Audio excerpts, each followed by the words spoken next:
Hello everyone, स्वागत है आप सभी का आपके अपने यूट्यूब चैनल में। स्टूडेंट देखिए, जो प्रीवियस वीडियो था आपका 12th फिजिक्स में, वहाँ पे हमने आपको करंट इलेक्ट्रिसिटी शुरू करवाया था और करंट के बारे में कुछ चीज़ें बताई थी कि करंट क्या है, कैसे बनता है, क्या उसका फार्मूला है, क्या उसकी यूनिट है। चलिए एक बार इसके बारे में थोड़ा सा और आगे डिटेल से डिस्कस करेंगे ताकि आने वाले टॉपिक्स में आपको कई सारे कंसेप्ट क्लियर हो उसके। चलिए स्टूडेंट, हमने मान लिया कि हमने एक कोई पीस ऑफ मेटल लिया। मेटल आप सभी जानते हैं कंडक्टर है। तो मान लीजिए इस तरीके का हमने यहाँ पे कोई कंडक्टर ले लिया, आपको दिख रहा होगा अच्छे से। ये हमने कोई मेटल लिया है, मान लीजिए आयरन का मेटल पीस है, ये आयरन मेटल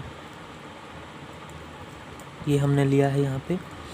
तो सोचिए इसके अंदर इलेक्ट्रॉन्स होंगे, फ्री इलेक्ट्रॉन्स। इस तरीके से यहाँ पे फ्री इलेक्ट्रॉन्स इस मेटल में हमें दिखाई तो नहीं देंगे, लेकिन वो प्रेजेंट है। अब आपसे अगर पूछे क्या ये इलेक्ट्रॉन मूव कर रहे होंगे, तो हम बोलेंगे यस डेफिनेटली ये इलेक्ट्रॉन यहाँ पे मोशन में होंगे, इलेक्ट्रॉन इन मोशन।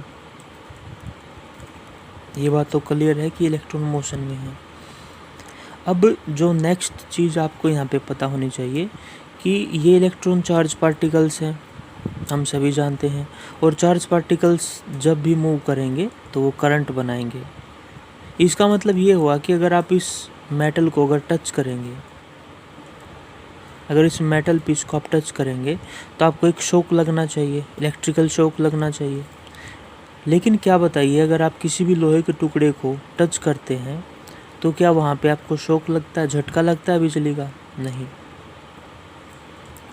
जब तक आप यहाँ पे पोटेंशियल इस मेटल के दोनों एंड के ऊपर, आप इसके ये दो एंड मान सकते हैं, जब तक इन दोनों एंड के ऊपर पोटेंशियल डिफरेंस नहीं होगा तो इलेक्ट्रॉन की नेट मूवमेंट जीरो होगी, जिसकी वजह से हमें कोई भी शॉक नहीं लगता। यानी कि आप बोल सकते हैं जीरो मूवमेंट। मैंने क्यों बोला, देखिए ये इलेक्ट्रॉन, मान लीजिए ये इलेक्ट्रॉन ऐसे ऊपर की तरफ मूव करेगा, हो सकता है ये इलेक्ट्रॉन ऐसे नीचे की तरफ मूव करे।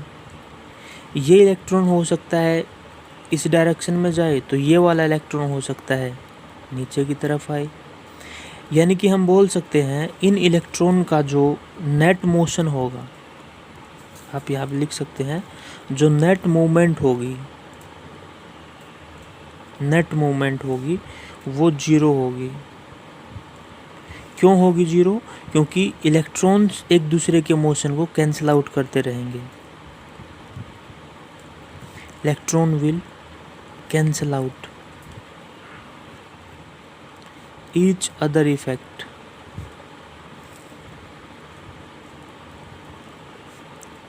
एक दूसरे का जो भी इफेक्ट था उसको इलेक्ट्रॉन कैंसिल आउट करते रहेंगे।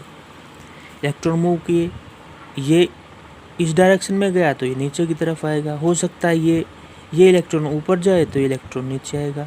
इसका मतलब जो नेट मूवमेंट थी वो हमारी जीरो हो जाएगी, जिसकी वजह से यहाँ पे हमें कोई भी करंट देखने को नहीं मिलेगा, नो करंट। लेकिन अब मान लीजिए अब यहाँ पे थोड़ा सा अलग बना के दिखा देते हैं आपको। अब आप मान लीजिए वही मेटल का पीस है हमारे पास, यहाँ पे बना दे रहे हैं, और इस मेटल के पीस में ये हमारे पास यहाँ पे इस तरीके से फ्री इलेक्ट्रॉन्स हमने दिखा दिए नेगेटिव चार्ज के साथ। तो नेट मूवमेंट तो अभी भी जीरो होगा मेटल के अंदर, कंडक्टर के अंदर। अब हमने क्या किया, यहाँ पे एक बैटरी को अप्लाई कर दिया इस तरीके से, ताकि हम पोटेंशियल डिफरेंस अप्लाई कर सकें। आप सभी जानते हैं कि जब तक डिफरेंस ही नहीं होगा तो फ्लो नहीं होगा। डिफरेंस फ्लो के लिए मैं आपको यहाँ पे एक बात लिख देता हूँ, इम्पोर्टेंट बात है जो काफ़ी। फॉर फ्लो, किसी भी चीज़ का फ्लो हो, चाहे फ्लूइड का फ्लो हो, चाहे इलेक्ट्रिसिटी का फ्लो हो, एक डिफरेंस हमेशा लेवल्स में होना ज़रूरी है। Difference in levels. अब यहाँ पे हमने क्या किया, एक बैटरी अप्लाई किया तो बैटरी का ये पॉजिटिव टर्मिनल होगा, ये नेगेटिव टर्मिनल होगा। अब एक्चुअली में होगा क्या, ये जो इलेक्ट्रॉन्स हैं, अब सोचिए इनके ऊपर नेगेटिव चार्ज है, तो नेगेटिव चार्ज किस तरफ अट्रैक्ट होगा, पॉजिटिव की तरफ। तो ये सारे के सारे इलेक्ट्रॉन एक ही डायरेक्शन में अब मूव करना शुरू कर देंगे। ये सभी इलेक्ट्रॉन इस वायर के थ्रू होते हुए, इस बैटरी के पॉजिटिव टर्मिनल से होते हुए और इस तरीके से यहाँ पे फ्लो करना शुरू कर देंगे। यानी कि इलेक्ट्रॉन्स को क्या होगा, एक क्लोज पाथ मिल जाएगा और हमारा सर्किट कंप्लीट हो जाएगा। और जब इलेक्ट्रॉन यहाँ पे इस तरीके से इस सर्किट में रोटेट करेंगे तो वहाँ पे हमें क्या देखने को मिलेगा, करंट देखने को मिलेगा। पहले तो जब तक बैटरी नहीं थी तो कोई इलेक्ट्रॉन ऊपर जा रहा था, कोई नीचे जा रहा था, कोई दाएं जा रहा था, कोई बाएं जा रहा था। लेकिन अब सभी इलेक्ट्रॉन की मूवमेंट पॉजिटिव टर्मिनल की तरफ होगी, तो ये इलेक्ट्रॉन का एक फिक्स पाथ होगा। तो इस तरीके से इलेक्ट्रॉन फ्लो करेंगे तो करंट भी क्या होगा, आपका फ्लो करेगा। तो हमने देखा इस तरीके से यहाँ पे क्या हो जाएगा, करंट सेटअप हो जाएगा, करंट विल सेटअप। और ध्यान रखिएगा, जो डायरेक्शन इलेक्ट्रॉन के मूवमेंट की होगी उससे अपोजिट में इलेक्ट्रॉन मान लीजिए इस तरफ मूव करेंगे, इलेक्ट्रॉन की मूवमेंट देखिएगा आप किस तरफ है, इस तरफ है।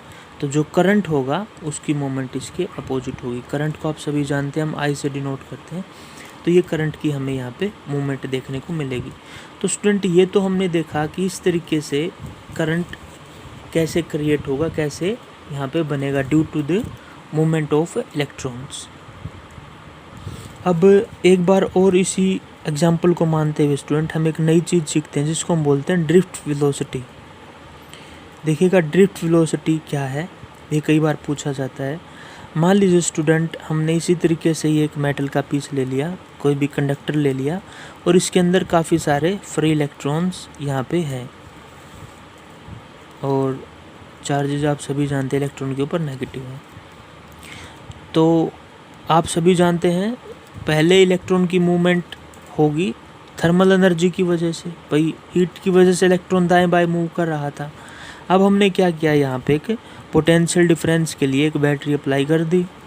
तो आप सभी जानते हैं जैसे ही हम बैटरी अप्लाई करेंगे तो क्या होगा, ये बैटरी का पॉजिटिव टर्मिनल, ये नेगेटिव टर्मिनल, तो इलेक्ट्रॉन मूव करना शुरू करेंगे इस डायरेक्शन में। इस तरीके से सर्किट को कंप्लीट करेंगे इलेक्ट्रॉन्स। अब होगा क्या कि ये जो इलेक्ट्रॉन है, मान लीजिए ये वाला इलेक्ट्रॉन है, तो ये क्या होगा, इस पॉजिटिव टर्मिनल की वजह से इस तरफ चलेगा यहाँ पे। तो इसको रास्ते में क्या होगा, और दूसरे इलेक्ट्रॉन्स मिलेंगे, कर्नल्स पॉजिटिव चार्जेस भी मिल सकते हैं। तो जब ये इलेक्ट्रॉन इस इलेक्ट्रॉन से क्या होगा, टकराएगा, ऐसे मान लीजिए टकराया, तो एकदम से क्या होगा, इसका पाथ चेंज होगा, ये ऐसे डाउनवर्ड मूव करेगा, डाउनवर्ड मूव करेगा। लेकिन हो सकता है यहाँ नीचे भी इसको इलेक्ट्रॉन मिल जाए इस जगह पे मेटल के अंदर, तो फिर इससे टकराएगा, तो फिर ये हो सकता है इस तरीके से इस तरफ मूव करने लगे। लेकिन नेट में क्या होगा, लास्ट में इस इलेक्ट्रॉन ने इस पॉजिटिव टर्मिनल की तरफ आना होगा। यानी कि जो इसकी इलेक्ट्रॉन की जो जर्नी होगी, आप यहाँ पे लिख सकते हैं इलेक्ट्रॉन जर्नी,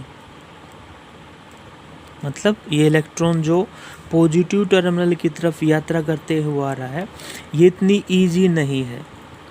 मतलब क्या होगा, यहाँ पे कोलिजन, इलेक्ट्रॉन्स का कोलिजन पॉजिटिव चार्ज पार्टिकल्स के साथ, या हम बोल सकते हैं कर्नल्स के साथ यहाँ पे हमें देखने को मिलता है, जिसकी वजह से इलेक्ट्रॉन की डायरेक्शन चेंज होगी। लेकिन एट द लास्ट वो इलेक्ट्रॉन क्या होगा, पॉजिटिव टर्मिनल की तरफ पहुंच जाएगा। मीन्स यहाँ पे इसकी एक एवरेज वेलोसिटी होगी। एवरेज क्यों बोला, क्योंकि जब ये इलेक्ट्रॉन आएगा तो यहाँ पे इसकी वेलोसिटी मान लीजिए v1 थी, जब इस तरफ गया तो वेलोसिटी v2 थी, फिर इस तरफ आएगा, वापस इस तरफ आएगा तो उस तरफ v3 हो जाएगी। तो उन सभी वेलोसिटीज़ का सम करके हमने क्या करना पड़ेगा, उनका एवरेज लेना पड़ेगा। तो हम बोल सकते हैं कि जो इलेक्ट्रॉन की एवरेज वेलोसिटी होगी, इलेक्ट्रॉन की जो एवरेज वेलोसिटी होगी जब वो मूव करते हुए पॉजिटिव टर्मिनल की तरफ आएगा, उसी को हम ड्रिफ्ट वेलोसिटी बोलेंगे। तो ड्रिफ्ट वेलोसिटी का एक कंसेप्ट है, इसके बारे में आने वाले वीडियोस में हम और डिटेल से डिस्कस करेंगे। इसका डेरिवेशन भी हम आपको करके दिखाएंगे। तो स्टूडेंट, आई होप आपको वीडियो पसंद आया होगा। लाइक करें, शेयर एंड सब्सक्राइब चैनल को ज़रूर करें। Thanks for watching.